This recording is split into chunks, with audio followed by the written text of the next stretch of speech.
Viewers అందరికీ నమస్కారములు. మన ఛానల్ని ఫస్ట్ టైం వాచ్ చేస్తున్న వ్యూవర్స్ అందరూ కూడా స్పోర్ట్స్ రిలేటెడ్ అప్డేట్స్ కోసం తప్పకుండా మన ఛానల్ని సబ్స్క్రైబ్ బటన్ మీద క్లిక్ చేసి సబ్స్క్రైబ్ చేసుకోండి. ఎందుకంటే మన ఛానల్ని మీరు సబ్స్క్రైబ్ చేసుకుంటే మన ఛానల్లో వచ్చే స్పోర్ట్స్ అప్డేట్స్ అనేవి మీకు త్వరగా వేగంగా వచ్చే అవకాశం అయితే ఉంది. కొన్ని కోట్ల మంది భారతీయులు ఎదురు చూస్తున్న రోజు రానే వచ్చేసింది. నేడు దుబాయ్ వేదిక ఐసీసీ ఛాంపియన్స్ ట్రోఫీ 2025లో భారత్తో న్యూజిలాండ్ జట్టు తలపడబోతుంది. నేడు గెలుపెవరిది అనే దాని గురించి యావత్ ప్రపంచంలో ఉన్న క్రికెట్ అభిమానులు అందరూ కూడా ఆసక్తిగా ఎదురు చూస్తున్నారు.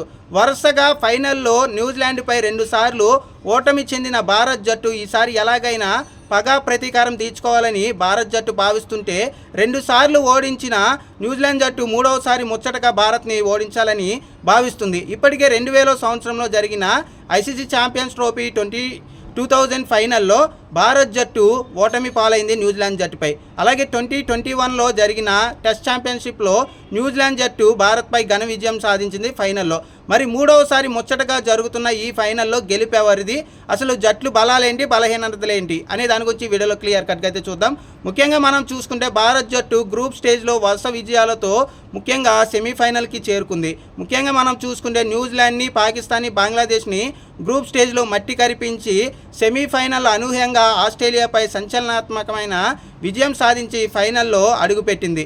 ఈ భారత్ జట్టు ఖచ్చితంగా గెలవాలని అయితే భారత్ అభిమానులు కోరుకుంటుంటే, మరొక పక్కన మనం చూసుకుంటే లీగ్ స్టేజ్లో పాకిస్తాన్ని, బంగ్లాదేశ్ను మట్టి కరిపించినప్పటికీ కూడా ఇండియాపై ఓటమి పాలయ్యి సెమీఫైనల్లో అనూహ్యమైన ఘన విజయం సౌత్ ఆఫ్రికాపై 50 పరుగులతో నమోదు చేసి ఫైనల్లో అడుగుపెట్టింది న్యూజిలాండ్ జట్టు. ఇక ముఖ్యంగా మనం చూసుకుంటే Rohit Sharma ICC champions trophy 2025లో కొంచెం నిరాశపరిచాడని మనం చెప్పుకోవాలి. ముఖ్యంగా సౌత్ ఆఫ్రికాపై అదిరిపోయే ఇన్నింగ్స్ ఆడి సెంచరీతో కంబ్యాక్ చేశాడు అనిపించినప్పటికీ కూడా ఇప్పటి వరకు మంచి బ్యాటు అలాగే మంచి హిట్స్ అనేవి రోహిత్ శర్మ బ్యాట్ నుంచి మనము చూడలేదు. కాబట్టి రోహిత్ శర్మ కనుక ఈరోజు కంబ్యాక్ చేస్తే మంచిగా బాగుంటుందని క్రికెట్ అభిమానులు అలాగే భారత్ అభిమానులతో పాటుగా రోహిత్ ఫ్యాన్స్ అయితే కోరుకుంటున్నారు. కాబట్టి రోహిత్ శర్మ కనుక కంబ్యాక్ చేస్తే ఈరోజు న్యూజిలాండ్ జట్టుకి చుక్కలు కనిపించే అవకాశం అయితే ఉంది. కాబట్టి రోహిత్ శర్మ కంబ్యాక్ కోసం యావత్ భారతీయులందరూ కూడా ఎదురు చూస్తున్నారు. కాబట్టి రోహిత్ శర్మ కనుక న్యూజిలాండ్పై విరుచుకుపడితే మాత్రం ఈరోజు న్యూజిలాండ్కి చుక్కలు కనిపించే అవకాశం అయితే ఉంది. మరొక పక్కన మనం చూసుకుంటే ఓపెనర్ శుభమ్ గిల్ మంచి ఫామ్లో అయితే కనిపిస్తున్నాడు. కాబట్టి వీళ్ళిద్దరూ కనుక మంచి స్టార్ట్ ఇవ్వగలిగితే మాత్రం న్యూజిలాండ్ బౌలర్స్కి చుక్కలు కనిపించే అవకాశం అయితే ఉంది. మరొక పక్కన సెంచరీతో పాకిస్తాన్పై చెలరాగిపోయిన విరాట్ కోహ్లీ అలాగే నాకౌట్ మ్యాచ్ సెమీఫైనల్లో ఆస్ట్రేలియాపై 84 పరుగులు చేసి అద్భుతమైన ఇన్నింగ్స్ ఆడిన విరాట్ కోహ్లీ ఈ మ్యాచ్ కూడా ఆడాలని అయితే కోహ్లీ ఫ్యాన్స్తో పాటుగా భారతీయులందరూ కూడా ప్రార్థిస్తున్నారు. కాబట్టి ఓవరాల్గా మనం చూసుకుంటే రోహిత్ శర్మ, శుభమ్ గిల్, విరాట్ కోహ్లీ టాప్ 3లో చాలా బలంగా భారత్ జట్టు బ్యాటింగ్ అయితే కనిపిస్తుంది. ఆ తర్వాత మనం చూసుకుంటే శ్రేయస్ అయ్యర్తో పాటుగా కేఎల్ రాహుల్ కూడా మంచి ఫామ్లో అయితే ఉన్నారు. వెంటనే మనం చూసుకుంటే వరుసగా బ్యాక్ టు బ్యాక్ 50స్తో మనం చూసుకుంటే శ్రేయస్ అయ్యర్ మంచి ఫామ్లో అయితే కనిపిస్తున్నాడు. అలాగే కేఎల్ రాహుల్ కూడా అద్భుతమైన బ్యాటింగ్తో మిడిల్ ఆర్డర్లో పూర్తిగా కూడా తనదైన స్టైల్లో ఫినిషెస్ అయితే అందిస్తున్నాడు. మరొక పక్కన మనం చూసుకుంటే అక్షర్ పటేల్ కూడా రాణిస్తూ ఉన్నాడు. ఆల్రౌండర్ పర్ఫార్మెన్స్ అయితే ఇస్తున్నాడు.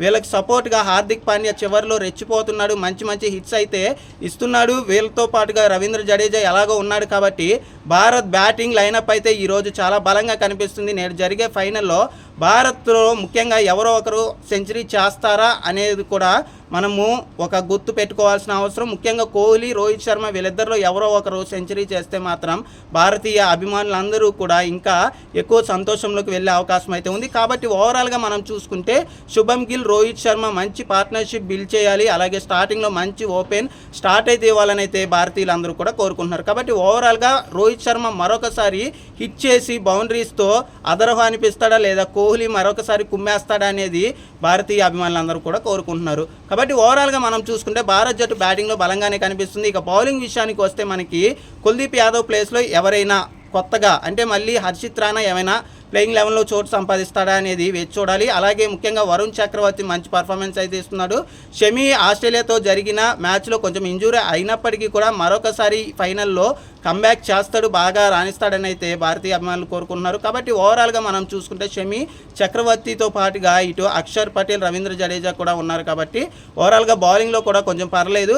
ఇక ముఖ్యంగా మనం చూసుకుంటే న్యూజిలాండ్ జట్టు చాలా మంచి బలంగా అయితే కనిపిస్తుంది. ముఖ్యంగా సెమీఫైనల్లో కేన్ విలియమ్సన్, రవీంద్ర ఇద్దరూ కూడా తలొక సెంచరీ చేయడంతో బ్యాటింగ్ లైనప్ ఇంకా పటిష్టంగా అయితే కనిపిస్తుంది. కాబట్టి ఓవరాల్గా యంగ్ కేన్ విలియమ్సన్తో పాటుగా మనం చూసుకుంటే రచిన్ రవీంద్ర కానీ, అలాగే ఇటు మనం చూసుకుంటే డానియల్ మిచిల్, లాథమ్తో పాటుగా బ్రేస్వెల్, అలాగే గ్రెయిన్ ఫిలిప్స్తో చాలా బలంగా అయితే కనిపిస్తుంది. కాన్వే కూడా ప్లేయింగ్ 11లో ఉండే సూచనలు అయితే ఉన్నాయి. కాబట్టి ఓవరాల్గా న్యూజిలాండ్ జట్టు కూడా చాలా బలంగా అయితే ఉంది. అందరూ కూడా మంచి ఫామ్లో అయితే కనిపిస్తున్నారు. కాబట్టి ఎలాంటి తక్కువ అంచనా కూడా న్యూజిలాండ్ని వేసే అవకాశం అయితే లేదు. ఈరోజు మ్యాచ్లో న్యూజిలాండ్ జట్టు కూడా చాలా ఫేవరెట్గా కనిపిస్తుంది. సమఉజ్జీల పోరులో ముఖ్యంగా న్యూజిలాండ్ అలాగే భారత్ రెండు సమానంగా కనిపిస్తున్నాయి. ఈరోజు మ్యాచ్ ఎవరు గెలుస్తారు అనేది ఇంకా ఆసక్తిగానే ప్రస్తుతానికైతే ఉంది. కాబట్టి ఓవరాల్గా బౌలింగ్ విషయానికి వస్తే సాంట్నర్ కానీ, హెన్రీ కానీ, అలాగే జిమ్మిసన్తో పాటుగా అందరూ కూడా, బ్రేస్వెల్ అందరూ కూడా రాణిస్తే మాత్రం భారత్కి కొంచెం ఇబ్బందికర పరిస్థితులు అయితే ఈరోజు ఎదురయ్యే అవకాశం అయితే ఉంది. కాబట్టి ఓవరాల్గా సమఉజ్జీల పోరులో గెలిపేవారిది అనేది మరికొద్ది క్షణాల్లోనే తేలిపోబోతుంది. ఇండియా అలాగే న్యూజిలాండ్కి రెండు జట్లకి సమానమైన అవకాశాలు అయితే ఉన్నాయి. సగటు భారతీయ అభిమానిగా భారత్ జట్టు గెలవాలని అయితే నేను కోరుకుంటున్నాను. కానీ న్యూజిలాండ్ అయితే కొంచెం ఫేవరెట్గా అయితే కొంచెం బరిలోకి దిగే సూచనలు అయితే ఉన్నాయి. ఎందుకంటే వరుసగా ఐసీసీ ఈవెంట్స్లో భారత్పై ఉన్న రికార్డులు కానీ, అలాగే మనం చూసుకుంటే లాస్ట్ సెమీఫైనల్లో వాళ్ళు కేన్ విలియమ్సన్ కానీ, రవీంద్ర కానీ చేసిన సెంచరీస్ని మనం పరిగణలోకి తీసుకుంటే కొంచెం ఫేవరెట్గా న్యూజిలాండ్ ఉన్నప్పటికీ కూడా రోహిత్ శర్మ కెప్టెన్సీలో ఇప్పటి వరకు న్యూజిలాండ్పై భారత్కి ఓటమి లేదు ఐసీసీ ఈవెంట్స్లో.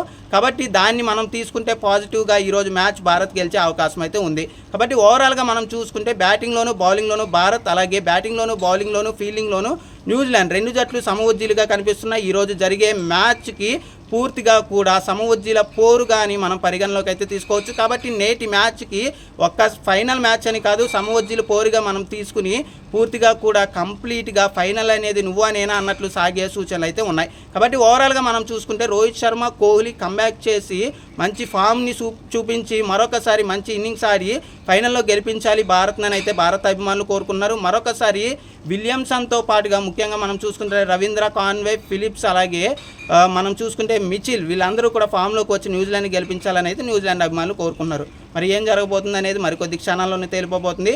నేడు మూడవసారి ఐసీసీ ఛాంపియన్స్ ట్రోఫీని భారత్ జట్టు ముద్దాడుతుందా లేదా అనేది మరికొద్ది క్షణాల్లోనే తేలిపోబోతుంది. ఇప్పటికే 2002 సంవత్సరంలో న్యూజిలాండ్తో షేర్ చేసుకుంది మొదటిసారి.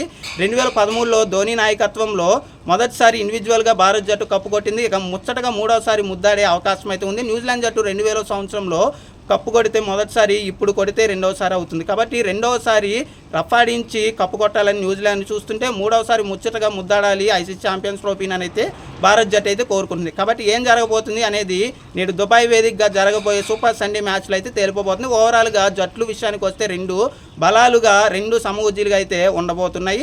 కాబట్టి మీరు ఏది గెలుస్తుంది అనుకున్నారు? భారత్ గెలుస్తుందా, న్యూజిలాండ్ గెలుస్తుందా అనుకున్నారా అనేది తప్పకుండా కామెంట్ సెక్షన్లో కామెంట్ చేయండి. మన ఛానల్ని మొదటిసారి చూస్తున్న ప్రతి ఒక్కరు కూడా స్పోర్ట్స్ అప్డేట్స్ కోసం తప్పకుండా మన ఛానల్ని సబ్స్క్రైబ్ బటన్ మీద క్లిక్ చేసి సబ్స్క్రైబ్ చేసుకోండి. సూపర్ సండే మనం చూసుకుంటే సూపర్ సండే మ్యాచ్ని మాత్రం ఎవరు కూడా మిస్ కాకండి. భారత్ జట్టు విజయం సాధించాలి, మూడవసారి ఛాంపియన్స్ ట్రోఫీని ముద్దాడాలని అయితే నేను మనస్ఫూర్తిగా దేవుడిని ప్రార్థిస్తున్నాను. థ్యాంక్ యూ అండి.